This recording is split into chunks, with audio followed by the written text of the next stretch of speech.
Welcome to this collaborative worship service. We are the Baja Four Unitarian Universalist congregations who come together in covenant to worship, learn, and transform ourselves and our world. We represent Unitarian Universalists at Borderlands Unitarian Universalist in Amato, Sky Island Unitarian Universalist Church in Sierra Vista, Mountain Vista Unitarian Universalist Congregation in Northwest Tucson, and the Unitarian Universalist Church of Tucson on the east side.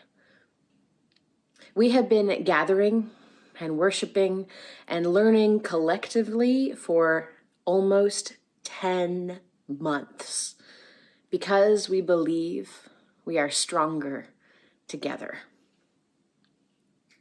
And each time that we gather, we acknowledge that we are living on stolen land.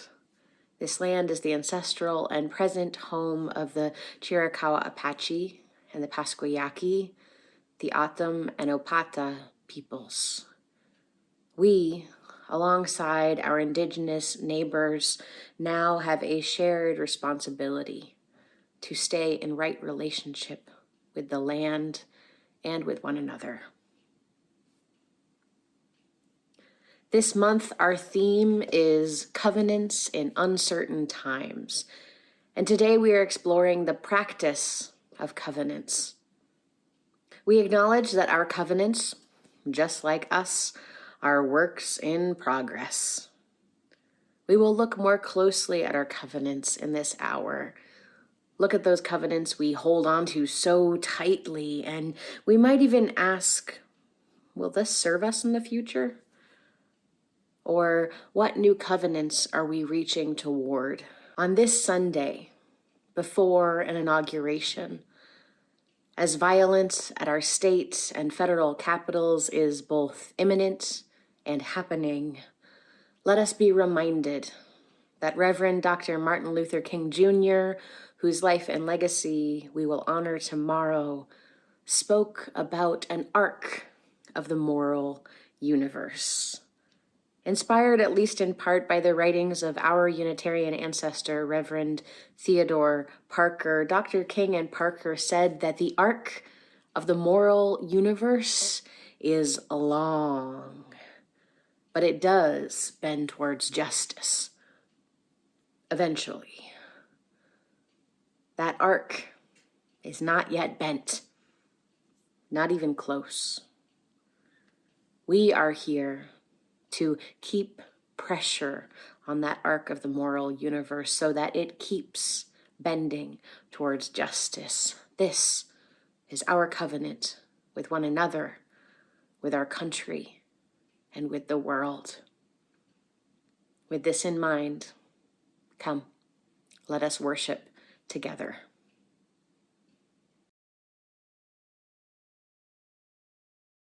As many people will already know, the day after this service broadcast is MLK Day. This is a commemoration of Martin Luther King Jr.'s birthday, which is on January 15th. This holiday is always on the third Monday in January. Interestingly, and very symbolic of the poignant moment that America finds itself in, another person is also celebrated on the third Monday in January. In 2 states, Robert E. Lee Day is still a statewide holiday. So these 2 very different people are celebrated on the same day. And this is part of the conversation we're involved in as a nation right now. How to reckon with our motivation towards a collective, just future, and how to tell accurate stories about our past. When I think about King, I often think about the phrase beloved community because it is so common in Unitarian Universalist spaces. And so as we gather today to be in covenantal community, and I will light our chalice with a reading, I invite you to reflect on our Unitarian Universalist journey into becoming participants in the beloved community, as Martin Luther King Jr. imagined it.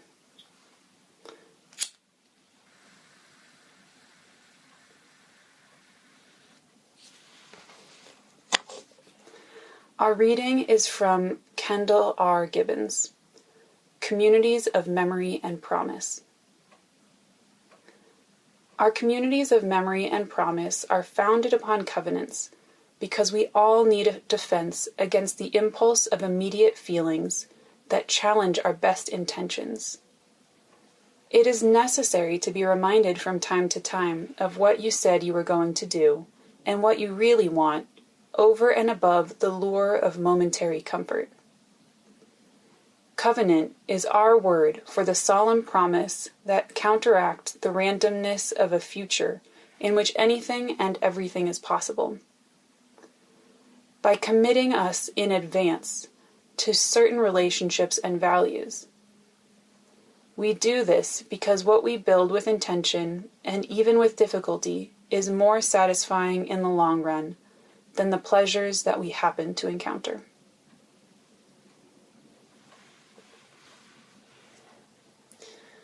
So covenant is something that you use practice on large and small scales. It is a spiritual practice inherited from our religious ancestors, as we heard about in last week's service. This means that being in community is one of our spiritual practices. We 4 congregations of the Baja 4 have many small and large groups that gather based on shared identity, location, activities, and interests. Many of these groups gather under covenant. There are people who hike together, discuss theology, connect as parents, and stay in touch as neighbors. Each of these affinity groups engages in the spiritual practice of being in community. Over the coming weeks, there will be emails going out to all Baja 4 members, inviting your engagement in some of these existing affinity groups, or to see if you want to start a new group. I hope you'll take a look at this invitation and help us continue to weave the fabric of our Baja 4 community in covenant, in collaboration, and in joy.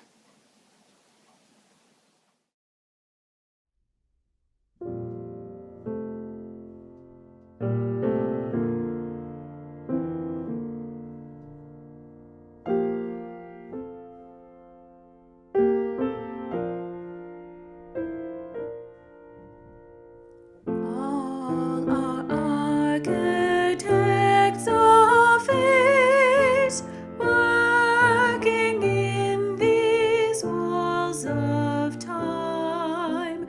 Some with massive deeds and great, some with ornaments of rhyme.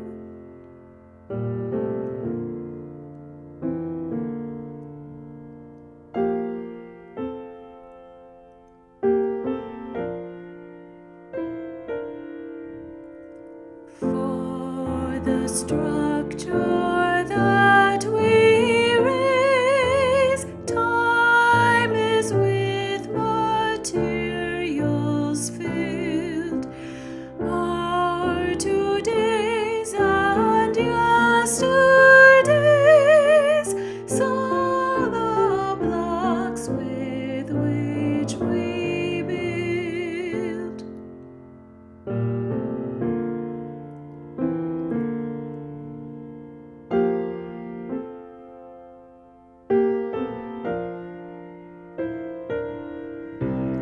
Build today, then strong and sure, with a firm and ample base, and ascending and secure, shall tomorrow find its place.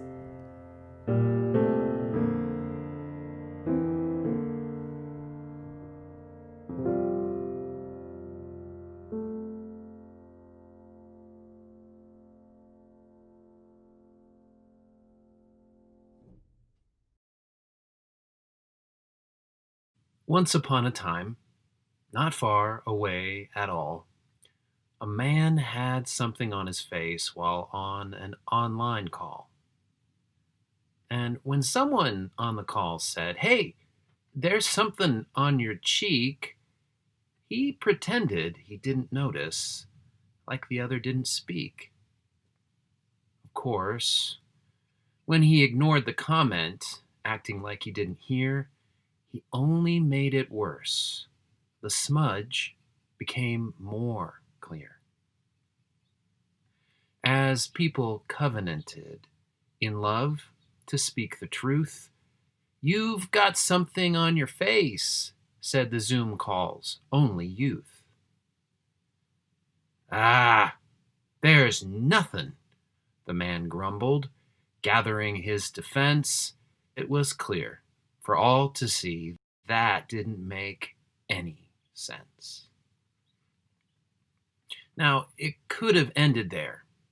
The group might have let it go, but the man began gaslighting, telling them what they should know. "Something's wrong with your computers. You don't see what you see. It's obviously your problem when you see a smudge on me." Now, some folks tried to reason, but others just were sad. Yet, as they all offered to help him, the man started getting mad. "You've all derailed our meeting when we have projects in the works. You keep on focusing on me, but you're the one who are perks of faith together. Means we listen to feedback, yet we are not required to stick around when someone's on attack." But before anyone could say. We love you, but not your fit. The man got up and left them, saying that he was going to quit. During times of uncertainty, our emotions will run high, but a value of our covenant, each is responsible to ask why. Why am I so grouchy? Why are my emotions feeling strong? Why did I act that way? And how can I say I'm wrong? It is even more important when humbly we face how wrong we have been about gender, class, or race. There is another ending to what happens on the day when you or I hear something we don't want someone else to say. It might feel uncomfortable to hear that something's on your face, yet when we respond humbly, we make a beloved braving space. And that's the moral of this story, a truth of covenant, my friend. Knowing each can stray from our promises keeps us humble in the end.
Part of being a covenantal people is also being a people who learn how to mend covenants when they're stretched or frayed or broken. And part of that is about learning how to acknowledge when harm has happened and how we've impacted each other. The next reading comes from The Promise and the Practice, which was a turning point in Unitarian Universalist history, where we turn to face and acknowledge the ways that our movement and our covenants have not actually been taken to heart, and that there was space for us to grow into being a people who know how to acknowledge the harm that has been done. What you're about to hear is one way to acknowledge when we haven't lived into the principles or ideals that we want to live into, and growing to be more comfortable with the acknowledgement of that rather than the fear that acknowledging somehow makes us no longer loved or no longer in belonging. Instead, acknowledging when there is harm can increase our belonging, can increase the depth of our relationship, and help increase our love and care for one another. Please join us in this reading from The Promise and the Practice, written by Reverend Viola, Abbott.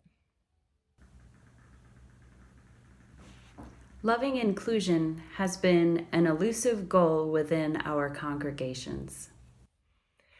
We are a covenantal people, and the promise of our faith, which was enough to bring us together, should have been enough to bind us together in love.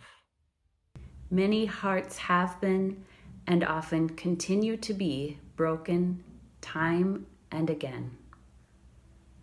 We are a covenantal people, and the promise of our faith, which was enough to bring us together, should have been enough to bind us together in love.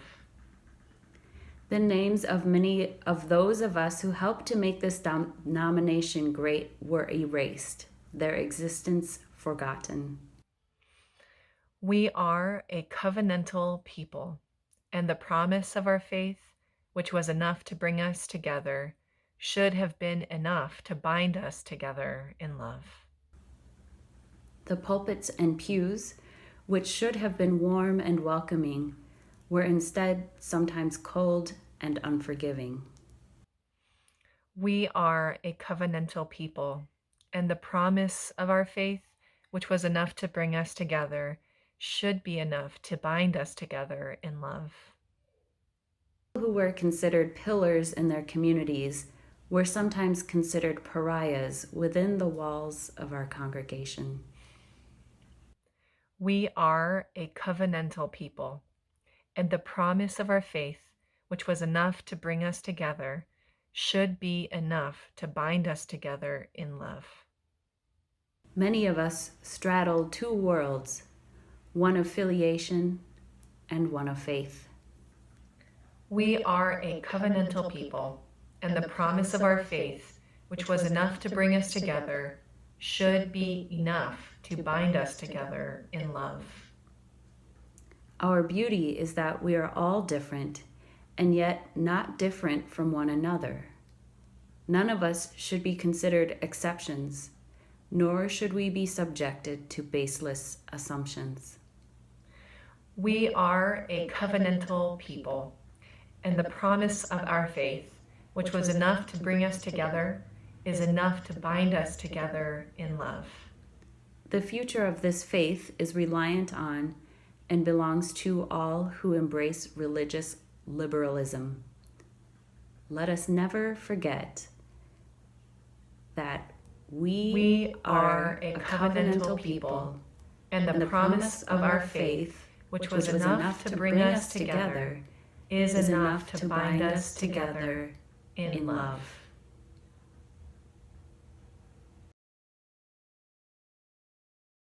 Building bridges between our divisions, I reach out to you, will you reach out to me? With all of our voices and all of our visions, friends, we could make such sweet harmony. Building bridges between our divisions, I reach out to you. With all our voices and all of our visions, friends, we could make such sweet harmonies. Building bridges between our divisions, I build bridges between our divisions, I build bridges between our divisions, I reach out to you. Reach out to me.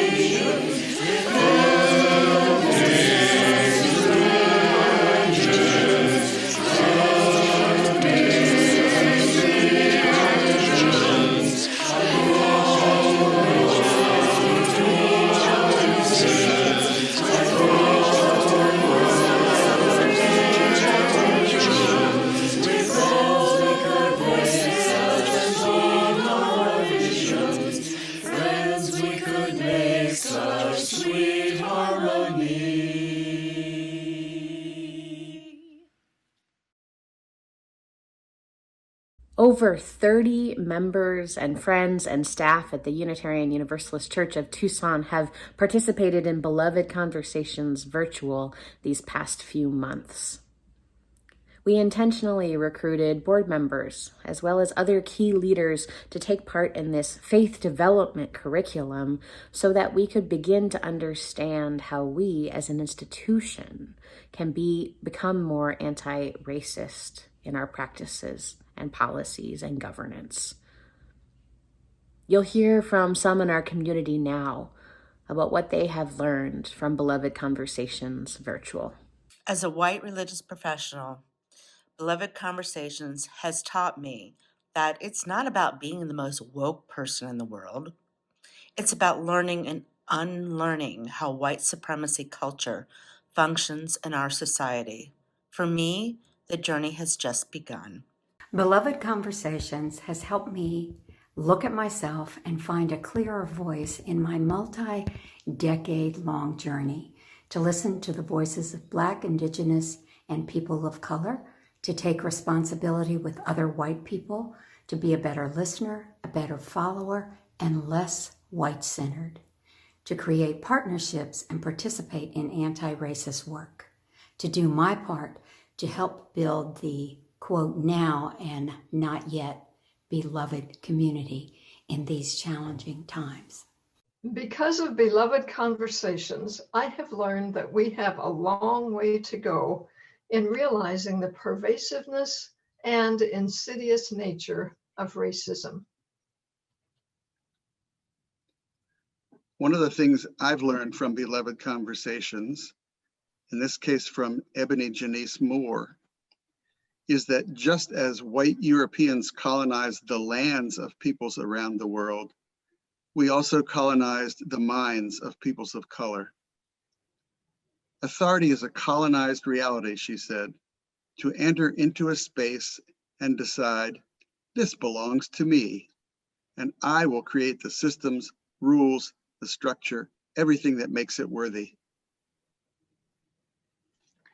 I have learned that Unitarian Universalism, my chosen faith, calls me, a white male, into brave space to accountably dismantle racism and other oppressions in myself and in institutions.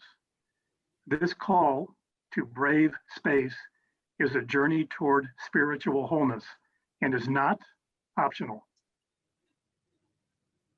I have very much appreciated the opportunity to talk about the important issues of race and gender with such an important and supportive group of people.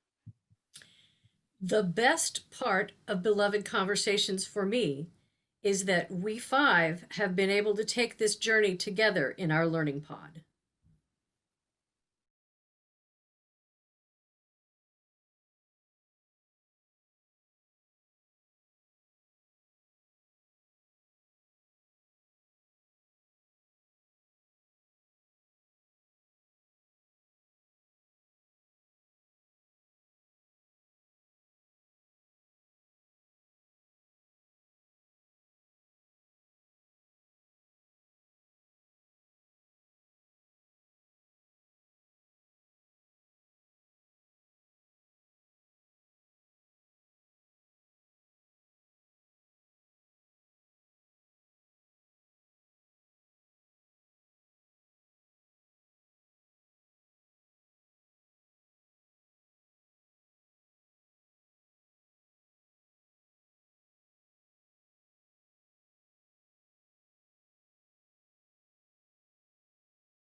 So is your interest piqued?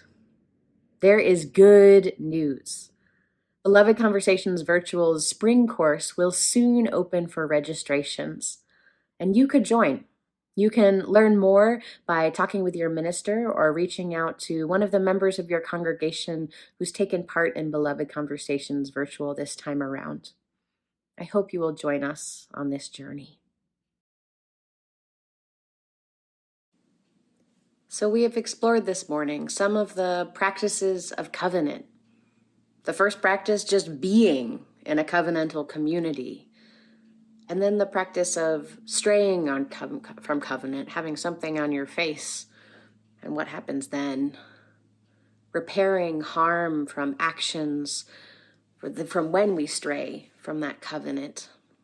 And then another step, which I'm exploring a bit more, is what happens after that repairing of harm, the commitment to transformation, personal transformation, transformation of our relationships, and transformation of our covenants too. Latinx religious educator Cristina Rivera says that covenant, a covenant is just 10% of the work. And if a covenant is 10% of the work, the covenantal practices are 90%, almost all of the work of what it means to be a covenantal people. Wow, 90%. In his book, Warriors of the Heart, white peacemaker Danan Pari describes some seasons of life as like swinging between trapeze bars, holding on to one bar and seeing the next one and planning your launch. That fear of the in-between time is what Pari focuses on.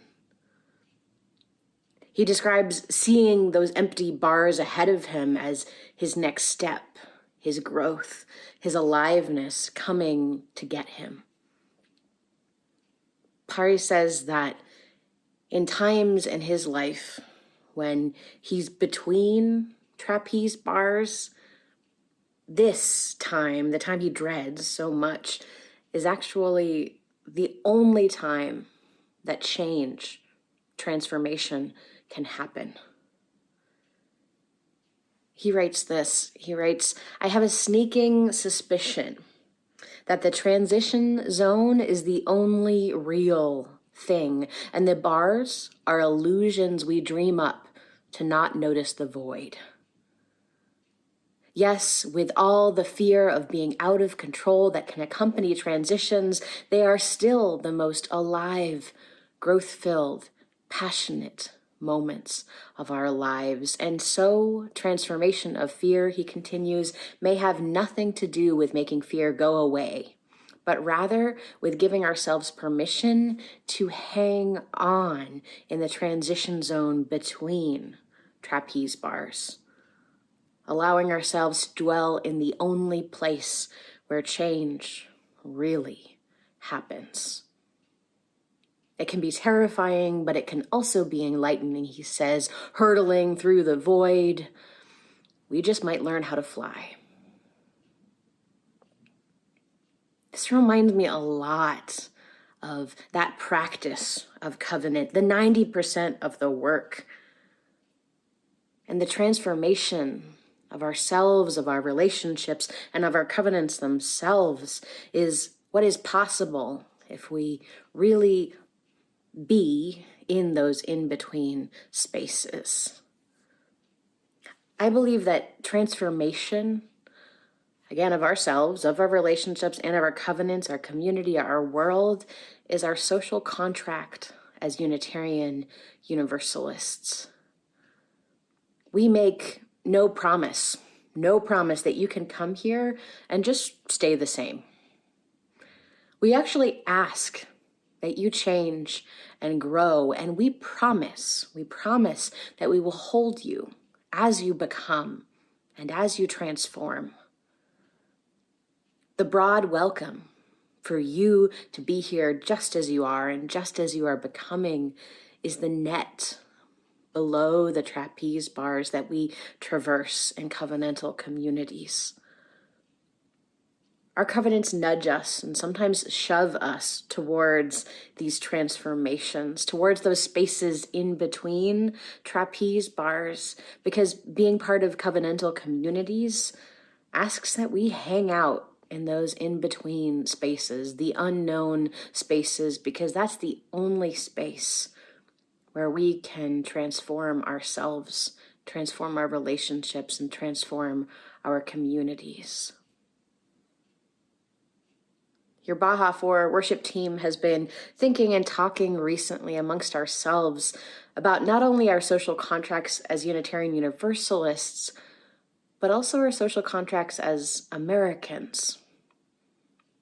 What is our covenant with the citizens and peoples of our country in this time?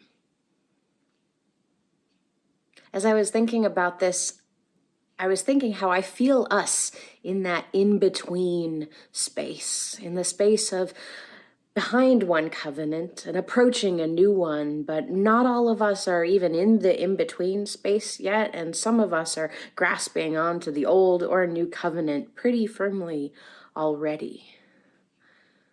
We know that not everyone is coming along to this new covenant quietly. There's a death rattle of a republic that would rather keep power enshrined in the old covenants, which gave power to the white and the male and the wealthy and the cisgender, the heterosexual, etc., etc. But there is a covenant, a social contract, a trapeze bar ahead of us that offers actual liberty and justice for all. For all. We need to keep our focus there, if we are not there already. Because as a whole country, we are in between trapeze bars, some holding that past covenant, and some holding on to the new one, and many, many, many of us stuck in between, whether we like it or not. We need to learn to be a bit more uncomfortable in that in-between space for a little while, but we also can't let that discomfort, for those of us who are privileged, lead us to wish to return to where we have been.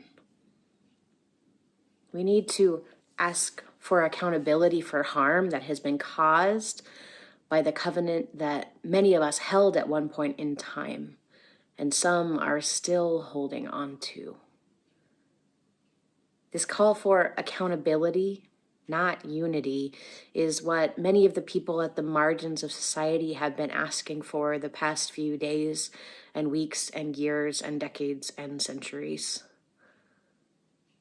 Because in this particular moment, attempting to unify with people who would wish death upon more than half of our country, including some of us, is not a risk we can entertain for 1 second.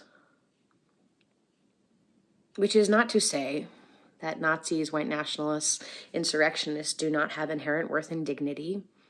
They do, and I take great relief in knowing that the God I pray to loves them fully and wholly, so that I, in all my human limitations, can focus my love and attention elsewhere and still know that they are loved. And it is actually from my conviction that a person has inherent worth and dignity that I see this ask for accountability as part of the covenant as our social contract as Americans. Because when we give people a chance to be held accountable for their actions, we acknowledge that they can transform, that they have enough love and worth and humanness within them to transform their hatred and their greed and their violent anger into something that more fully reflects the wholeness of their humanity. And by doing this, we learn what accountability we might need to take and how we might need to transform in the in-betweenness of this time. Demanding accountability, not unity, is the work of the in-between space we are in right now. Remember this as you hear news of violence and that death rattle of an old covenant in the next few days. Demanding accountability is the work of our time. And this is a covenantal process. We can say, your, my, our behavior has caused harm. You've got something on your face. We can say, you, I, we need to take accountability for the harm caused. We are a covenantal people, and the promise of our faith, which was enough to bring us together, is enough to bind us together in love. And we can say, we believe that you are capable of transformation. And I am too. We are between trapeze bars. Look to the new covenant. May we learn to make it so, my friends.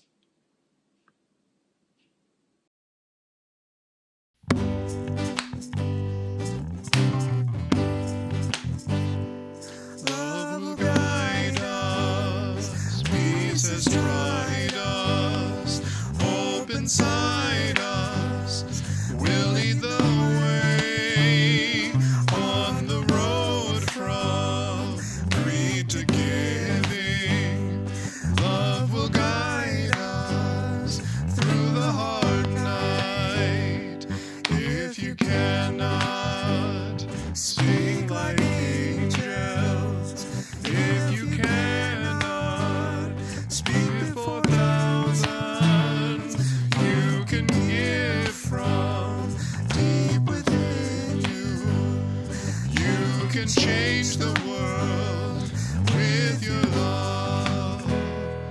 Love will guide us, peace has tried us, hope inside us will lead the way on the road from greed to giving. Love will guide us through the hard night. Love will guide us through the hard night. Love will guide us through the hard night. Thank you for connecting with us in worship today. I hope these words about covenant, about creating and renewing right relationship, have been meaningful for you. And if you have joined us in January of 2021, I hope they were especially valuable. We have seen just how fractured our country is. The white supremacy that has always poisoned our relationships became much more evident and violent on January 6th, leaving us to realize this is who we are, and we have much work to do. As Reverend Bethany has said, we are in a time between covenants, a time full of fear and possibility. Since January 6th, I and Reverend Bethany have found ourselves turning frequently to the blessings written by white United Methodist minister, Reverend Jan Richardson.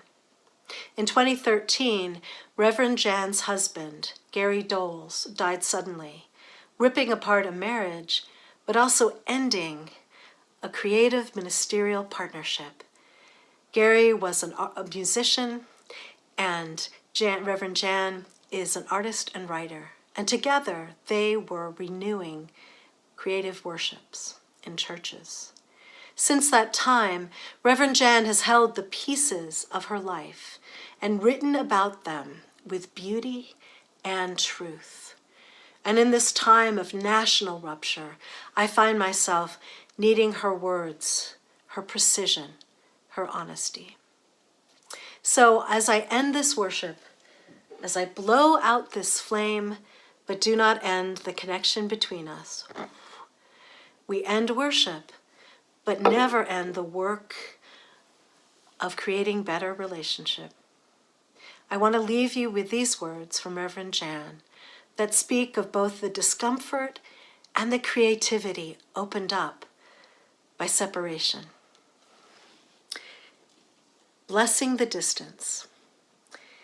It is a mystery to me how, as this distance between us grows, the larger this blessing becomes, as if the shape of it depends on absence, as if it finds its form not by what it can cling to, but by the space that arcs between us.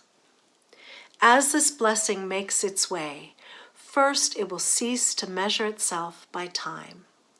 Then it will release how attached it has become to this place, where we have lived, where we have learned to know one each other by proximity and presence. Next, this blessing will abandon the patterns in which it moved, the habits that helped it recognize itself, the familiar pathways it traced. Finally, this blessing will touch its fingers to your brow, your eyes, your mouth. It will hold your beloved face in both its hands. And then it will let you go. It will loose you into your life.